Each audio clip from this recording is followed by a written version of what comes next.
Hello everyone, कैसे हैं आप सब। आज मैं आप लोगों के लिए लेकर आया हूँ क्लास 10th वालों के लिए नॉन हिंदी यानी क्लास 8 का हिंदी, जिसका एक चैप्टर है, इसका क्या नाम है, पीपल। इससे रिलेटेड जो ऑब्जेक्टिव एग्जाम में पूछ चुका है और जो पूछा जा सकता है, दोनों को जो है ना मिला करके इस वीडियो में रखा गया है, ताकि आप इस बार जो एग्ज़ाम देने वाले हैं आप बेहतर कर पाएँ। ठीक है, तो चलिए ज़्यादा आपका टाइम ना लेते हुए हम लोग वीडियो को जो है ना आगे बढ़ाते हैं। तो हम लोगों का पहला जो ऑब्जेक्टिव क्वेश्चन है क्या है, पीपल शीर्षक कविता के केंद्र में क्या है। तो पीपल जो शीर्षक कविता है यानी शीर्षक जो नाम है उसका, यानी कि मैं कहने का मतलब होगा जो पीपल जो कविता है वो एक मेन पार्ट का नाम हुआ। उसमें जो है ना केंद्र में क्या है, उसके बीच में सबसे ज़्यादा किसका वर्णन है। तो ऑप्शन नंबर ए है आपका प्राचीन पीपल वृक्ष, ऑप्शन नंबर बी है आम्र वृक्ष, तीसरा ऑप्शन है सी नंबर नीम वृक्ष और डी नंबर ऑप्शन है आपका वड़ वृक्ष। तो पीपल शीर्षक कविता के केंद्र में जो है ना प्राचीन पीपल वृक्ष है। ठीक है, यानी बहुत पुराना। तो क्या हो जाएगा, हम लोग का ऑप्शन नंबर ए राइट आंसर हो जाएगा। अगला क्वेश्चन हम लोग का है 2 नंबर, कमल की कोमल डंठल को कहते हैं, यानी तना को क्या कहते हैं। कमल जो फूल होता है उसका जो डंटी होता है ना, मतलब जिसको तना बोलते हैं हम लोग, डंठल उसको बोला जाता है, उसको हम लोग क्या बोलते हैं, क्या नाम से बोला गया इसमें। तो ऑप्शन नंबर ए आपका मृणाल, ऑप्शन नंबर बी आपका मराल, ऑप्शन नंबर सी आपका तमाल और ऑप्शन नंबर डी आपका फुनगी। तो कमल की कोमल डंठल को जो क्या बोला गया इसमें, मृणाल बोला गया, और कि दूसरा नंबर क्वेश्चन का ऑप्शन नंबर ए क्या हो जाएगा, राइट आंसर हो जाएगा। अगला क्वेश्चन हम लोग का देख सकते हैं क्या है, तीसरा नंबर, पावस की फुहार पड़ने पर किसके सितार बज उठते हैं। यानी पावस जिसको बोला गया है बारिश को, ठीक है, यानी वर्षा की फुहार पड़ने पर किसके सितार बज उठते हैं। तो ऑप्शन नंबर ए है आपका जो है योगी के, ऑप्शन नंबर बी आपका साधु के, ऑप्शन नंबर सी है पंछी के, ऑप्शन नंबर डी है नर्तकी के। तो किसके सितार बजने लगते हैं, तो तीसरा नंबर यानी पंछी के, इसका क्या हो जाएगा, राइट आंसर हो जाएगा। ठीक है, तो चलिए हम लोग देखते हैं चौथा नंबर क्वेश्चन क्या है हम लोगों का। आपको क्लियर दिख रहा होगा, अगर दिखने में कोई प्रॉब्लम हो तो कमेंट कीजिएगा। ठीक है, तो चौथा नंबर क्वेश्चन हम लोगों का क्या है, पीपल के किस भाग में पंछी और गिलहरियां के घर है। तो पीपल के किस भाग में, यानी जो पीपल का जो पेड़ है वहाँ पर जो पंछी यानी कि पक्षी और गिलहरी जो रहते हैं वो पेड़ के किस भाग में रहते हैं। ठीक है, तो उसका नाम पूछा गया है। तो ऑप्शन नंबर ए आपका फुनगी पर, ऑप्शन नंबर बी है आपका तने पर, ऑप्शन नंबर सी आपका कोटर में और ऑप्शन नंबर डी आपका जड़ में। तो देखिए मैं आपको पहले समझा देता हूँ, पीपल हो या कोई सा भी पेड़ हो, उसके जो बीच में मतलब कहीं पे भी खोल टाइप का होता है ना अंदर धंसा हुआ, तो उसी में जो मतलब पक्षी या गिलहरियाँ जो रहते हैं उसको इस कविता जो पोएम है कि पीपल, उसमें उसको कोटर कहा जाता है। ठीक है, कोटर बोला गया है। तो कहीं भी पेड़ में जो हो मतलब होल टाइप का होता है उसको क्या बोला जाता है, कोटर। कोटर। तो पीपल जो है, पीपल के किस भाग में पक्षी यानी पंछी और गिलहरियां रहती है, इनके घर हैं, तो उसका राइट आंसर क्या हो जाएगा, कोटर, यानी कि चौथा नंबर क्वेश्चन का ऑप्शन नंबर सी क्या हो जाएगा, राइट आंसर हो जाएगा।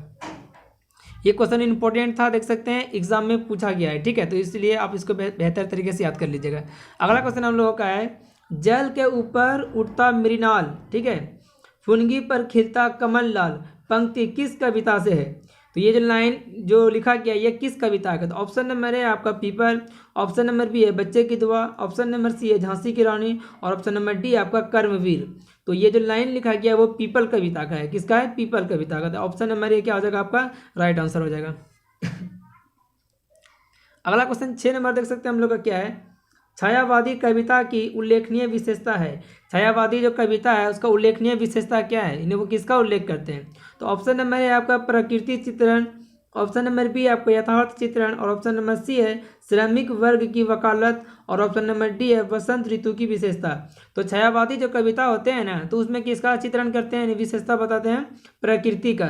तो ऑप्शन नंबर ए क्या हो जाएगा आपका, प्रकृति का चित्रण जो राइट आंसर हो जाएगा। ठीक है, अगला क्वेश्चन हम लोग का देख सकते हैं क्या यहाँ पे 7 नंबर, पीपल पाठ की विद्या है, यानी पीपल जो पाठ है वह क्या है, कहानी कविता रेखाचित्र जो भी हो उसके बारे में हम लोग को बताना है। तो आपका ऑप्शन नंबर ए है कहानी, ऑप्शन नंबर बी है निबंध, ऑप्शन नंबर सी है डायरी और ऑप्शन नंबर डी आपका कविता।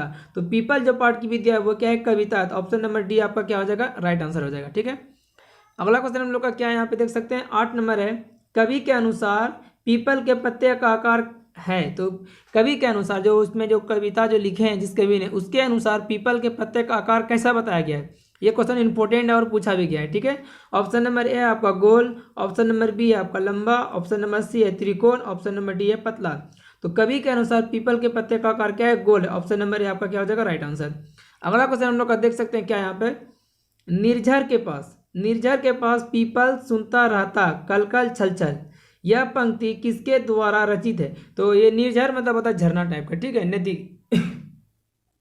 तो जिन कि निर्झर के पास पीपल जो सुनता रहता है क्या चीज़? कल कल छल छल, यह पंक्ति जो है किसके द्वारा रचा गया, यानी कि इसके लेखक कौन है, इसे लिखने वाले कौन है? तो आपका ऑप्शन नंबर ए है Gopal Singh Nepali, option number B है आपका Ramdhari Singh Dinkar, option number C है आपका नरोत्तम दास, और ऑप्शन नंबर डी है आपका सूर्यकांत त्रिपाठी निराला। तो देखिए ये जो मतलब कि इन्वर्टेड कॉमा लगा के रखते हैं ना, इसका मतलब है कि गोपाल सिंह नेपाली भी इसका नाम है, गोपाल सिंह भी इसके नाम से जानते हैं और नेपाली के नाम से भी जानते हैं। यहाँ पर जो है रामधारी सिंह दिनकर, तो रामधारी सिंह भी एक नाम है और दिनकर भी उसी मतलब उसी से रिलेटेड है, उसी का नाम है। सूर्यकांत त्रिपाठी निराला, इसको निराला के नाम से भी जानते हैं और सूर्यकांत त्रिपाठी के भी नाम से जानते हैं। तो इसको जो है ना आप किसी भी कन्फ्यूजन में मतलब नहीं रहिएगा, उसको पूरा नाम आप लोग जो है याद रखिएगा। तो इसका निर्झर के पास जो पीपल सुनता रहता है कल कल छल छल, ये पंक्ति जो है किसके द्वारा रचा गया है? तो ऑप्शन नंबर ए हो जाएगा आपका राइट आंसर। क्या चीज़ है इसका नाम? गोपाल सिंह नेपाली। ठीक, अगला क्वेश्चन हम लोग का देख सकते हैं 10 नंबर। 10 नंबर क्वेश्चन बताने से पहले थोड़ा सा मैं अपने बारे में बता दूं, इस चैनल पर जो है आपको क्लास 8 से लेकर के 12 तक का जो है सभी सब्जेक्टिव और ऑब्जेक्टिव क्वेश्चन का तैयारी कराया जाता है। अगर आप भी इस बार एग्जाम देने वाले हैं और आप अच्छा करना चाहते हैं तो बेहिचक आप इस वीडियो को लाइक कर दीजिए और चैनल को सब्सक्राइब करके बेल आइकन को दबा दीजिएगा, ताकि जैसे मैं अगला वीडियो अपलोड करूँ उसका नोटिफिकेशन आप तक जाए। आपको वीडियो कैसा लग रहा है कमेंट करके जरूर बताइएगा। अगर किसी भी तरह का प्रॉब्लम हो तो आप कमेंट कीजिएगा, उसका भी मैं जरूर रिप्लाई करूँगा। अगला क्वेश्चन हम लोग का है 10 नंबर, पीपल कविता के रचयिता कौन है? पीपल जो है क्या है? एक कविता है, इसके रचयिता इसको लेखक कौन है? ठीक है, तो ऑप्शन नंबर ए है Mohammad Iqbal, option number B है दिनकर, ऑप्शन नंबर सी है गोपाल सिंह नेपाली, और ऑप्शन नंबर डी है आपका अरुण कमल। तो ये पीपल के जो कविता है इसके लेखक कौन है? गोपाल सिंह नेपाली, यानी गोपाल सिंह नेपाली द्वारा जो है पीपल कविता को रचा गया, यानी कि उसको लिखा गया है। अगला क्वेश्चन हम लोग का देख सकते हैं क्या? 11 नंबर।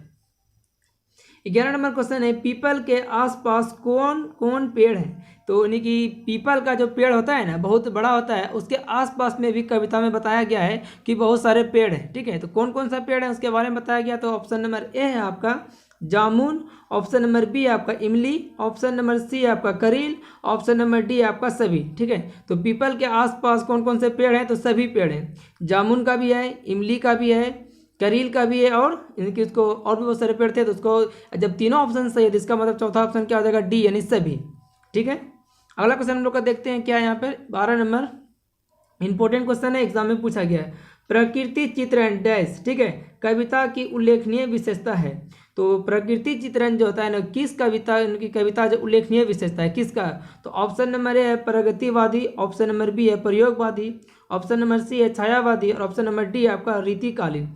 तो छायावादी कविता इसका राइट आंसर हो जाएगा। छायावादी कविता जो होता है ना प्रकृति चित्रण कविता का जो उल्लेखनीय होता है, कहने का मतलब हो गया छायावादी जो कवि होते हैं ना वो प्रकृति का चित्रण करते हैं। ठीक है, नहीं प्रकृति के बारे में बताते हैं बेहतर तरीके से। ये इंपॉर्टेंट क्वेश्चन है, एग्जाम में पूछा गया, आप लोग इसको याद कर लीजिएगा। अगला क्वेश्चन हम लोग का देख सकते हैं, किसके पास खड़ा हो पीपल कल कल छल छल सुनता रहता है। यानी कि पीपल का जो पेड़ है कहीं पर तो खड़ा है, मतलब कहीं पर अपने टिका हुआ है, तो किसके पास, वही पूछा गया किसके पास खड़ा होकर के जो सुनते रहता है कल कल छल छल। ठीक है, तो ऑप्शन नंबर ए आपका नदी, ऑप्शन नंबर बी है निर्झर, ऑप्शन नंबर सी है पहाड़, और ऑप्शन नंबर डी आपका वन। तो किसके पास खड़ा है? तो ऑप्शन नंबर बी आपको राइट आंसर हो जाएगा निर्झर। ठीक है, तो पीपल का जो पेड़ है निर्झर के पास खड़ा होकर के, यानी कि खड़ा होकर के क्या सुनते रहता है कल कल छल छल, यानी बगल से जो पानी जब जाते रहता है ना तो उसका आवाज आता है। ठीक है, अगला क्वेश्चन हम लोग का देख सकते हैं क्या है 14 नंबर क्वेश्चन है, ऊपर विस्तृत नव नील नील, नीचे वसुधा में नदी झील, जामुन तमाल इमली करील, प्रस्तुत पंक्तियां किस कविता की है? देखिए ऊपर में बताए थे ना इनकी जामुन का भी पेड़ रहता है, तमाल इमली और करील। तमाल वहाँ पे गायब था, ठीक है, तो इसलिए बोले और भी पेड़ था, इसलिए उसका राइट आंसर क्या था? सभी था।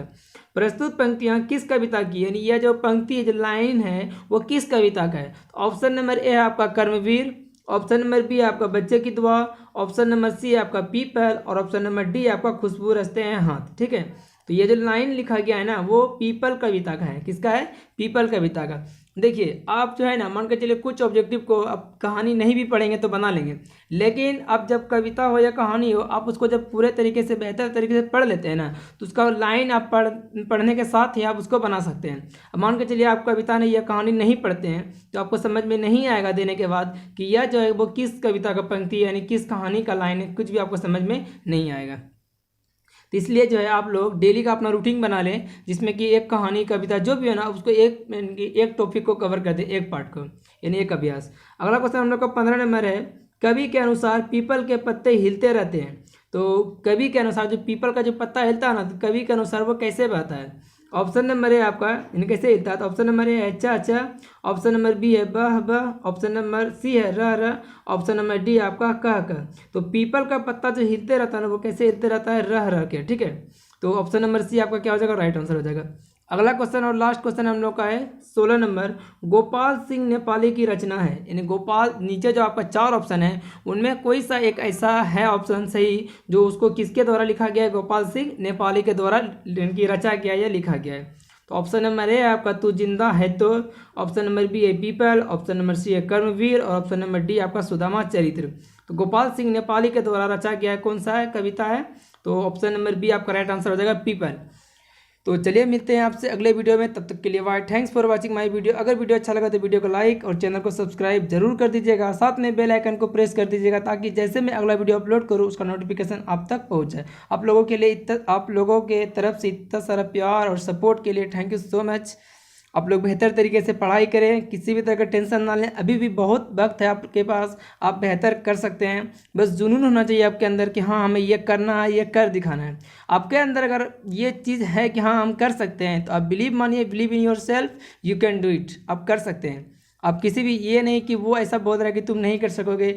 किसी के अंदर में क्या क्षमता है ये दूसरा कोई नहीं जानता है, सिर्फ आप जानते हैं। आपके अंदर अगर ऐसा है कि हाँ कर सकते हैं, तो आप बिलीव कीजिए अपने ऊपर, आप कर सकते हैं। आप मेहनत करें और अपने आप को इम्प्रूव करके दिखाएं कि हाँ हम सही हैं और हम कर सकते हैं। तो चलिए मिलते हैं आपसे अगले वीडियो में, तब तक के लिए bye. Thanks for watching my video.